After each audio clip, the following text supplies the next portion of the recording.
What's up, Simplified fam? Coming to you today with another video. We're going to be talking about a good one today. Love. What is love? Let's get into it.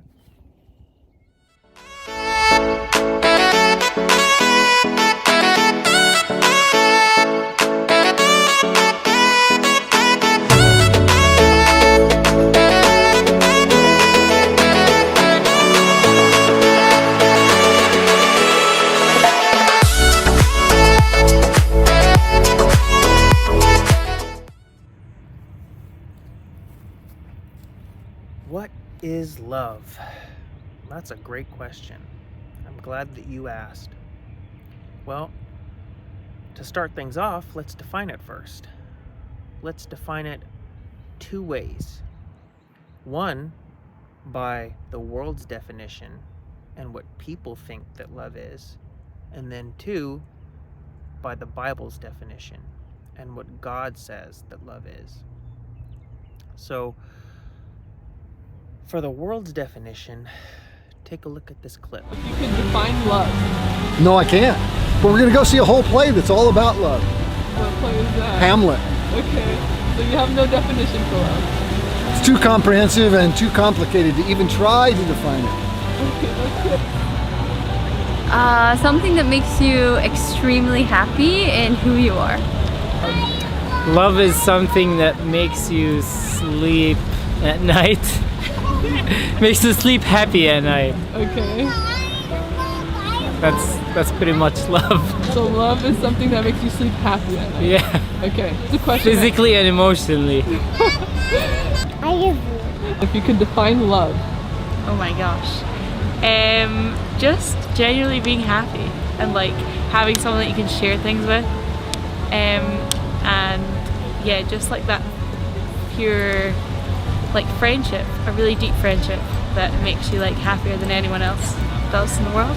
Love. I think love is a choice where it can be between like a lot of things. Like it can be a choice between two people where you want to enhance like yourself or each other.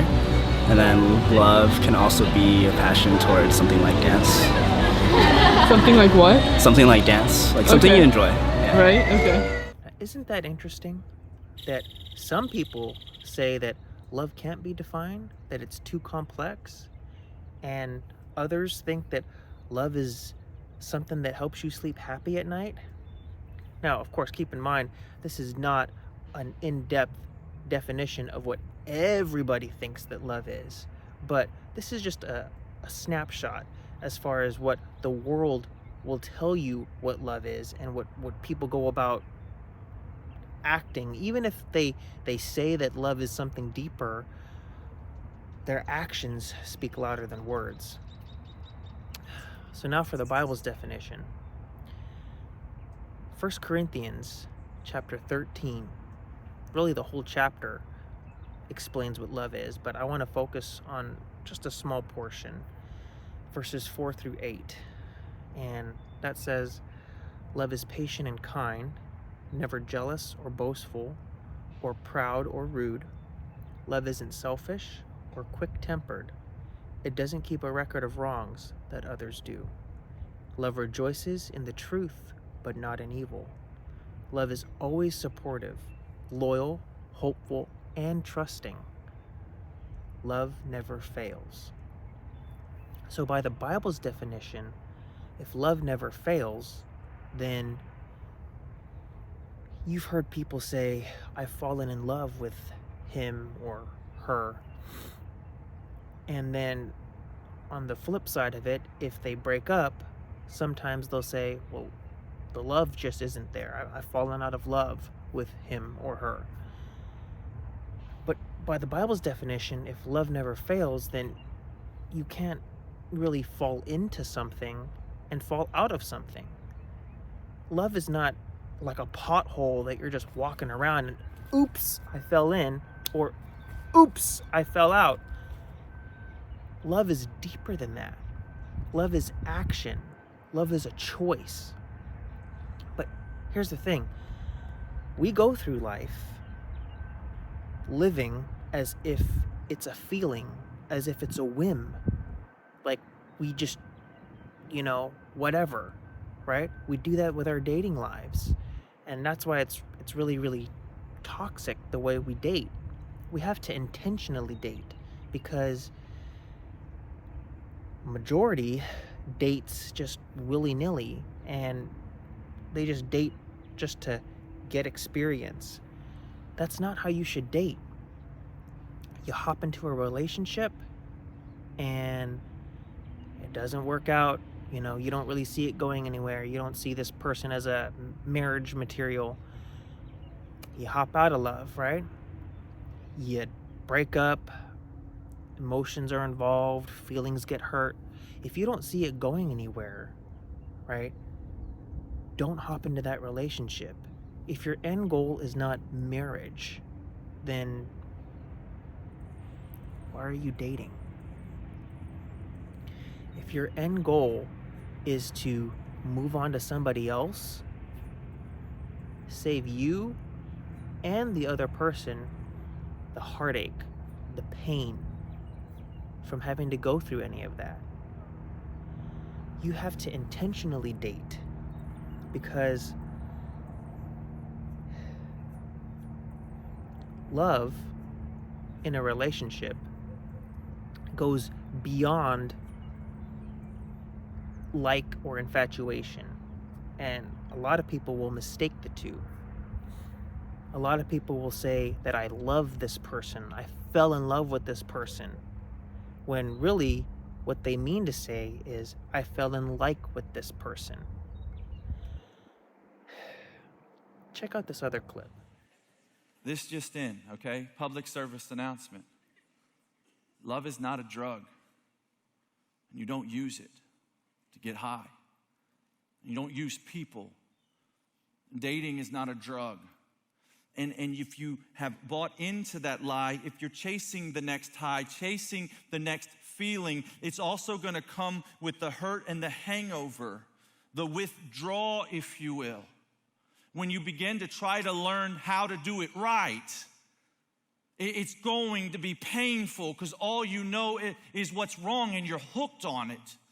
You're addicted. What happens with drugs? What do we do with drugs? We use drugs, we get addicted to drugs, and we get hurt by drugs. And what happens with the way that you date? You use people, you get addicted to people, and then you get hurt by people. And I know that as you look in your rearview mirror, I just described a lot of your dating lives. Now, I know what you're thinking. Alex, you include a lot of clips of this specific pastor. I do, because he tells a lot of truth in his sermons. So I feel that he can explain it even better than I can, but it gets the point across.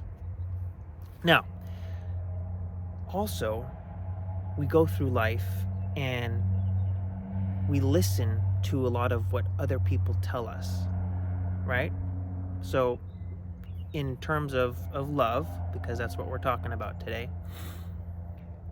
people, the world, will tell you that love is, a feeling. It's a whim. It's whatever, it's something that, as one person said, that as long as you can take a dump in front of them, that's love. That goes deeper than that, because think of the vows that you say when you get married, in sickness and in health, for better or for worse. So a lot of people don't even take that seriously, the vows of marriage. But that, in sickness and in health, it's both, right? For better or for worse. But we go through life and we think that it's all just for the better. So when the worst comes, we jump ship. We leave and get out because we're like, hey, I didn't sign up for this. Actually, you did. You might not have known it, and that's why you shouldn't have gotten married to begin with. But you did. That's the whole purpose of marriage, is you take the good with the bad. The bad comes, you work on it. You sort through the problems and you get through it. And then the good times come and you guys celebrate together.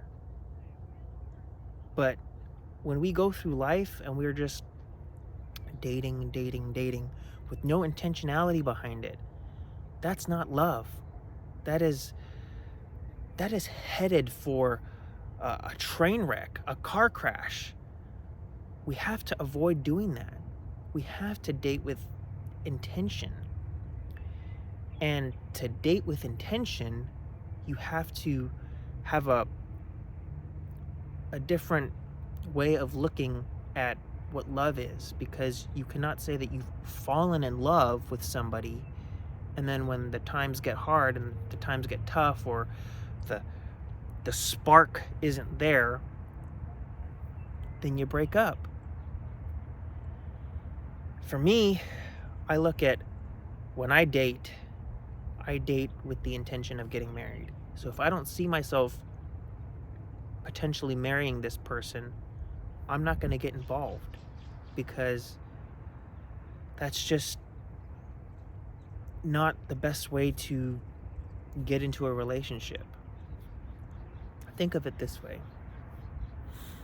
When you go to look for a vehicle, I like to equate a lot of things to cars, because that's my background.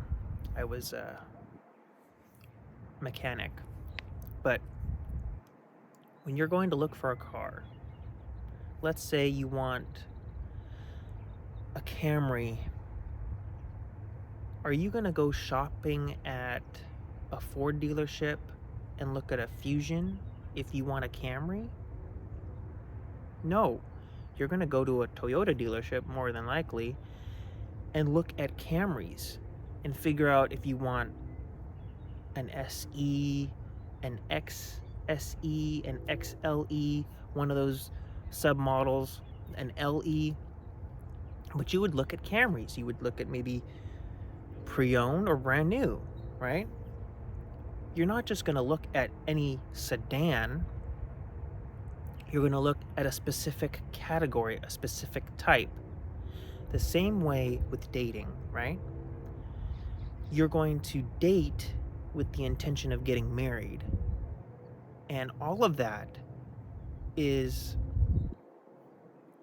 the driving force behind it is love, right? Because you love the person, right? You're not selfish. It's not just about you. It's not just about what you want in the moment. It's bigger than that. So I hope this helps, give some insight, because we cannot listen to what the world tells us that love is. We have to listen to what God says that love is. Why? Because He made us. And because He made us, He knows what love is supposed to be. So don't listen to the world and what they tell you love is, and that it's a feeling and it comes and goes, and oh, it's whatever you want. It's a happy day. Oh, we can't be defined. It can be defined. God defined it in the Bible. Look to that definition of love and build your life around that. It is selfless, not selfish, right? So you have to give. It's action. Anyway, thanks for listening, and comment your thoughts below, and please stay tuned for next week's episode.